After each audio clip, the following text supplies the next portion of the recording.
Welcome to Nanak classes. दोस्तों, Nanak classes के YouTube channel पे आपका स्वागत है। आज है 3 जून 2022 और 3 जून 2022 के जितने भी most important Rajasthan current affairs के क्वेश्चन बनते हैं, आज हम उनका डिस्कस करेंगे। पूरा वीडियो ध्यान से देखना और लास्ट में मैं आपसे क्वेश्चन पूछूंगा जिनके जवाब आपको कमेंट बॉक्स में देने। दोस्तों, वीडियो अच्छा लगे लाइक और शेयर कर देना। तो टुडे मोस्ट इंपोर्टेंट क्वेश्चनों की चर्चा करने हैं, शुरुआत करने हैं। सभी विद्यार्थियों को गुड मॉर्निंग। और सबसे पहले कल के क्वेश्चनों को रिवीजन करते हैं। हाल ही में प्रदेश का 5वां टाइगर रिजर्व बनाने का किस जिले में प्रस्ताव रखा गया? करौली के अंदर। देखो, उससे पहले कुंभलगढ़ को भी प्रस्ताव में रखा गया है। जो पहले मंजूरी मिल जाएगी वही 5वां बन जाएगा। जूनियर नेशनल सॉफ्टबॉल चैंपियनशिप में पुरुष वर्ग टीम में किस राज्य ने स्वर्ण पदक जीता? तो राजस्थान ने। और महिला वर्ग में जीता रजत पदक। प्रदेश का पहला multi modal logistic hub park किस स्थान पे बनेगा? तो किशनगढ़ अजमेर में। 1 अप्रैल 2022 से इंदिरा गांधी मातृत्व पोषण योजना कितने जिलों में लागू कर दी गई है? तो 33 के 33 जिलों में। मुख्यमंत्री अशोक गहलोत ने किस जिले में centre for excellence for revenue research and analysis को स्थापित करने की मंजूरी प्रदान की है? तो जयपुर। और राजस्थान में उत्कर्ष योजना का संचालन किसके द्वारा किया जाएगा? राज्य बाल अधिकार संरक्षण आयोग, जिसकी अध्यक्ष संगीता बेनीवाल है। तो ये थे कल के क्वेश्चन। इनका मैंने आपको पीडीएफ भी टेलीग्राम पे दे दिया और क्विज भी दे दी। अब ये रिवाइज हो गए आपके लिए। स्टार्ट करें आज के इंपॉर्टेंट क्वेश्चन। उससे पहले जिस विद्यार्थी ने चैनल को सब्सक्राइब नहीं किया जरूर करें, बेल आइकन का घंटा दबाएं और लाइक और शेयर करें। जिसने हमारे नानक क्लासेस ऐप को डाउनलोड नहीं किया जरूर करें, वीडियो की डिस्क्रिप्शन में लिंक है और प्ले स्टोर से भी जाके कर सकते हैं, क्योंकि हमारी क्लासेस चल रही है कंप्यूटर अनुदेशक के लिए। राजस्थान जीके और करंट की टेस्ट सीरीज चल रही है, टॉपिक वाइज पीटीआई की चल रही है, राजस्थान जीके की चल रही है। इसके अलावा पोर्टल का वीडियो आपको दिया जा चुका है। और जो विद्यार्थी कंप्यूटर अनुदेशक की पेपर की तैयारी करें, सेकंड पेपर के 10 मॉडल पेपर डाले जा चुके हैं। जिस विद्यार्थी ने टेस्ट सीरीज नहीं खरीदी है जरूर कर लें, एग्जाम से पहले ये आपके लिए रामबाण साबित होगी। तो स्टार्ट करते हैं आज की क्लास। पहला क्वेश्चन देखिए, travel and leisure India best award 2021 में सर्वश्रेष्ठ राज्य व सर्वश्रेष्ठ वेडिंग डेस्टिनेशन पुरस्कार किस राज्य को नवाजा गया?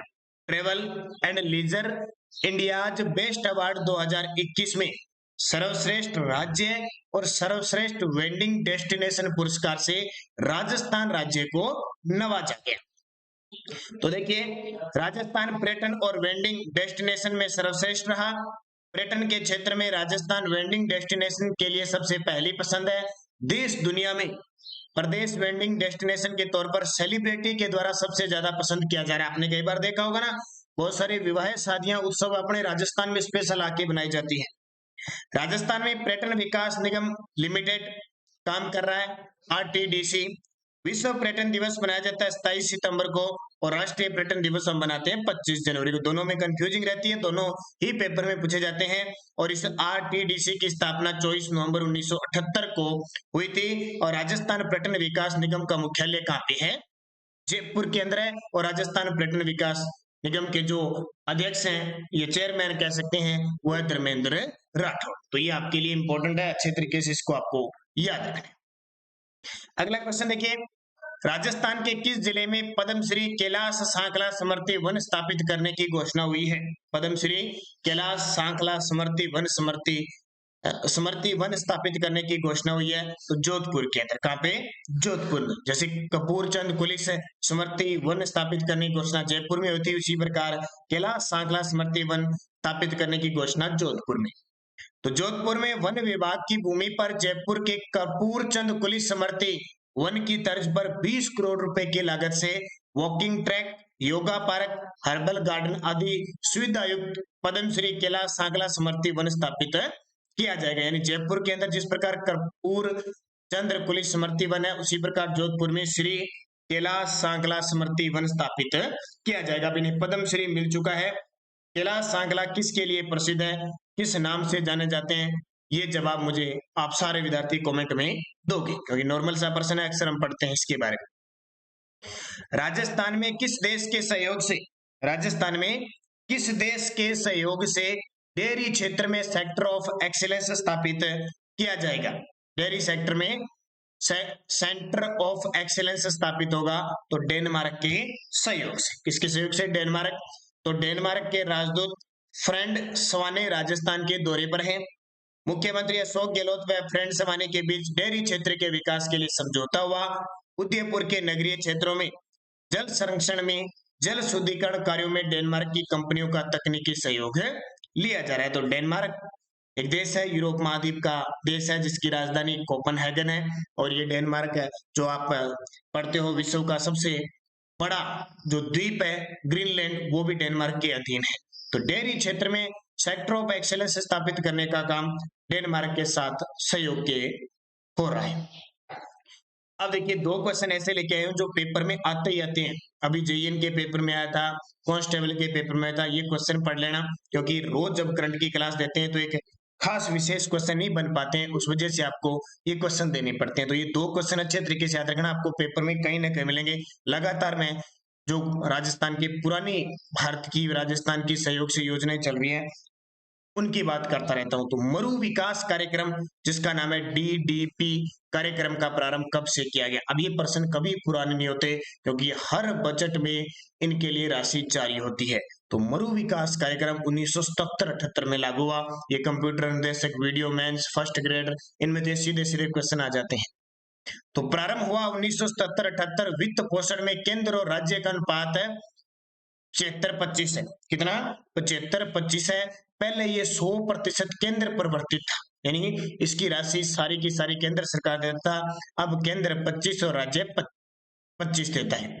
केंद्र 75 और राज्य 25। यह कार्यक्रम 16 जिलों के 85 विकास खंडों में संचालित है। उद्देश्य नाम से पता चल रहा है, मरुस्थलीय प्रसार को रोकना, प्रभावित क्षेत्रों में पारिस्थितिक की संतुलन बनाए रखना, प्रभावित क्षेत्रों में भूमि की उत्पादकता तथा जल संसाधन में वृद्धि करना, ये इसका मुख्य टारगेट है।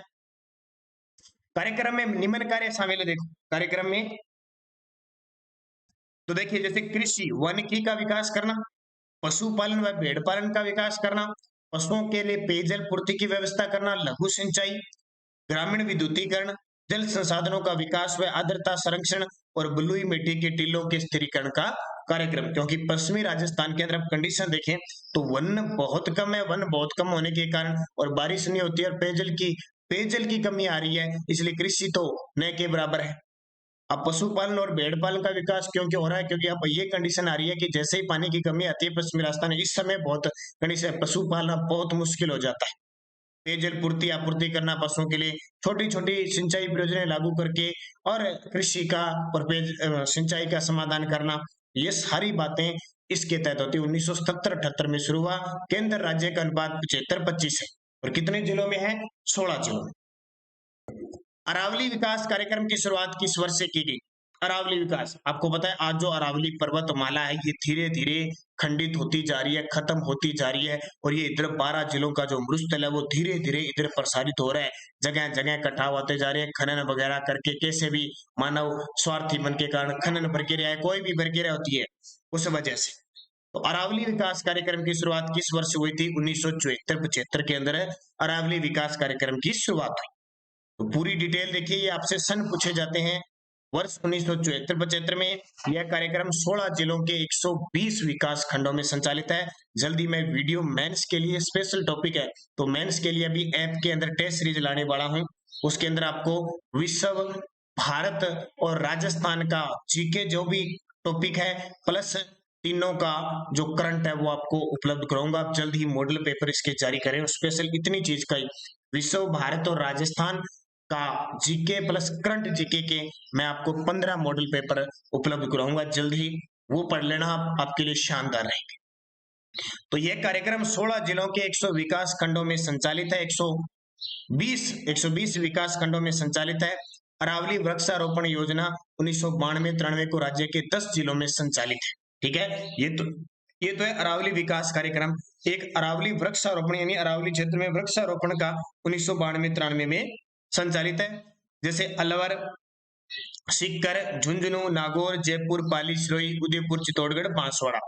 उद्देश्य, इस परियोजना का उद्देश्य मरुस्थल प्रसार पर नियंत्रण, क्योंकि अरावली पर्वतमाला जैसे जैसे टूट रही है, इधर से मरुस्थल इधर आ रहा है, पर्वतीय क्षेत्रों को वृक्षाच्छादित करना, क्योंकि आपको पता है कि 1952 की रिपोर्ट के अनुसार यानी टोटल क्षेत्र पर 33% होना चाहिए, लेकिन जहां पर्वतीय क्षेत्र है वहां 65% वन होने चाहिए। जैसे मैदानी क्षेत्र में 20 से 25% होने चाहिए, उसी प्रकार वन्य जीव अभ्यारण्यों में पारिस्थितिकीय पर्यावरण में सुधार करना। यह कार्यक्रम जापान के overseas economic cooperation fund OCEF की सहायता से चलाया गया। तो ये मैंने 2 प्रश्न आपको दिए, क्योंकि डेली की क्लास में अगर इस प्रकार के आपको क्वेश्चन मिलते रहेंगे तो आपका ध्यान एकदम क्वेश्चन पे जाएगा और आप अच्छे तरीके से पढ़ सकते हो। पीडीएफ हमारी टेलीग्राम पे आपको प्राप्त हो रही है, पीडीएफ सारी प्राप्त हो रही है, क्विज आपको प्राप्त हो रही है, निरंतर आप अध्ययन करते रहें, ठीक है। लगभग Nanak classes Rajasthan current affairs नाम से हमारा टेलीग्राम ग्रुप बना हुआ है। अब आंसर फॉर लास्ट वीडियो, लोक देवता तेजा जी का सबसे बड़ा मंदिर कहां बनेगा? तो सभी विद्यार्थियों का सही जवाब था खरनाल नागौर। खरनाल नागौर क्यों प्रसिद्ध है? खरनाल नागौर में तेजा जी का जन्म स्थान है, तेजा जी का जन्म खरनाल नागौर के अंदर हुआ था। तो बहुत सारे विद्यार्थियों ने शानदार जवाब दिए, सभी को हार्दिक शुभकामनाएं। अब क्वेश्चन फॉर यू, जिसका जवाब आपको कमेंट बॉक्स में देना है। हाल ही में प्रदेश का 5वां टाइगर रिजर्व बनाने का किस जिले में प्रस्ताव रखा गया है? राजसमंद, करौली, जयपुर, भीलवाड़ा। सही जवाब आपको कमेंट बॉक्स में देना है। यस्टरडे डोज देखो, राजस्थान राज्य खनिज विकास निगम लिमिटेड की स्थापना कब हुई थी? 1979 में।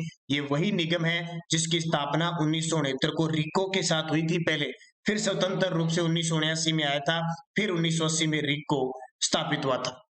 बैलून सफारी कहाँ की प्रसिद्ध है? तो बैलून पूछे और इसके अलावा थार महोत्सव पूछे तो बाड़मेर का प्रसिद्ध है। मिंजर और लिल्टास किसकी प्रमुख रचना है? तो ये कन्हैया लाल सेठिया की, जो चूरू जिले के कन्हैया लाल सेठिया, पाथल और पीथल भी इनकी है। वह जिला जिसकी सीमा मध्य प्रदेश और गुजरात दोनों से लगती है, तो बांसवाड़ा की सीमा लगती है एकदम नीचे, इधर गुजरात से भी लगती है, इधर मध्य प्रदेश से लगती है। और गरीबी और कुपोषण से ग्रस्त किस जिले को काला आंटी कहते हैं? तो 12 जिले को कहते हैं। 12 जिले में सहरिया जनजाति निवास करती है जिन क्षेत्रों में, उस वजह से इस जिले को कहा गया है। तो ये कल के क्वेश्चन थे। आज के क्वेश्चन देखिए, केसरबाग वन्य जीव अभ्यारण्य किस जिले में है? केसरबाग वन्य जीव अभ्यारण्य किस जिले में है? डाई नदी का संबंध राजस्थान के किस जिले से? मुख्य एक जिला है जिसका संबंध है और ये पेपर में आ चुका है। वर्ष 2011 में राजस्थान में ग्रामीण जनसंख्या का प्रतिशत, यानी वर्ष 2011 की जनगणना के अनुसार राजस्थान में ग्रामीण जनसंख्या, और कोई भी विद्यार्थी कोई भी राजस्थान का एग्जाम देके जाए, जनगणना को बढ़िया तरीके से पढ़ के जाना है। जनगणना 2011 को हर एक चीज, हर एक कबूतर राजस्थान में किस अभ्यारण्य में पाए जाते हैं और गांधी सागर बांध किस नदी पर स्थित है? ये पांचों के पांचों आपको जवाब देने हैं। जाते जाते आप वीडियो को लाइक शेयर कर देना सारे विद्यार्थी। और हमारी राजस्थान करंट अफेयर्स की टेस्ट सीरीज भी करंट अफेयर्स की चल रही है, मात्र 49 रुपए में 30 टेस्ट शेड्यूल के अनुसार। और जो कंप्यूटर निर्देशक की तैयारी करें उनको ये टेस्ट सीरीज 18 जून का एग्जाम है, उससे पहले पहले पूरी टेस्ट सीरीज उपलब्ध करवा दी जाएगी। मई 2022 तक उपलब्ध करवाई जाएगी। बाकी सेकंड ग्रेड और फर्स्ट ग्रेड के लिए अलग से टेस्ट सीरीज आपको स्पेशल मिलेगी आपके टॉपिक के हिसाब से। तो निरंतर बने रहिए, अध्ययन कीजिए। धन्यवाद। जय हिंद, जय भारत।